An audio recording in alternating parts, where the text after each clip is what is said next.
সন্দেশখালী ২ নম্বর ব্লকের দারোয়ানখালী পাড়ার ১৪৯ নম্বর বুথে বহুদিন ধরেই বসবাস করছে জলিল মোল্লা নামে এক বাংলাদেশি নাগরিক। এমনই বিস্ফোরক অভিযোগ উঠেছে স্থানীয়দের তরফ থেকে। তাদের দাবি, কয়েক বছর আগে অবৈধভাবে ভারতে প্রবেশ করে জলিল।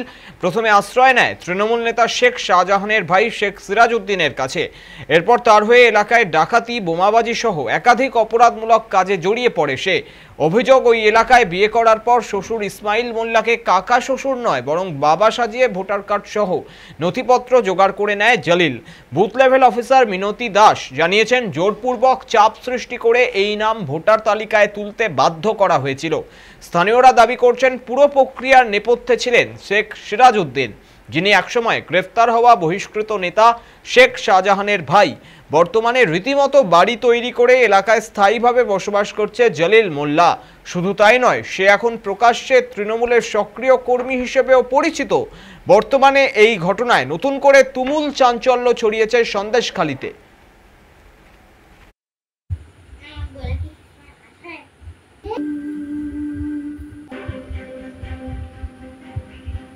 এখানে লেখা আছে জলিল মোল্লা পিতা ইসমাইল মোল্লা, কি বলবেন?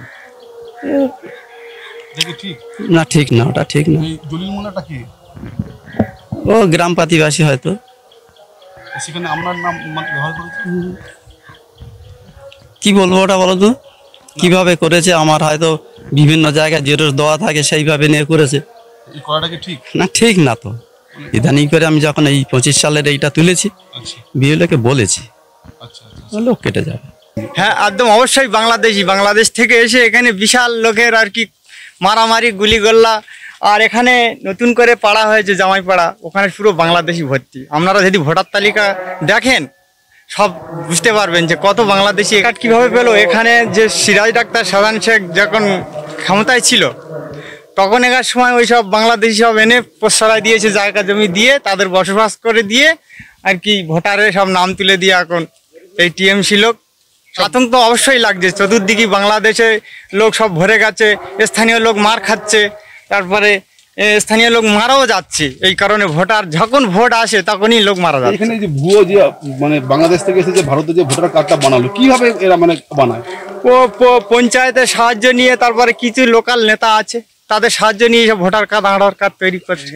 ইসমাইল মোল্লা বলল যে আমার হচ্ছে ছেলে, আগের পক্ষের ছেলে, আমি বিয়ে করেছিলাম, ওর মা মারা গেছে, ও বাইরে কাজ করতে চলে গিয়েছিল।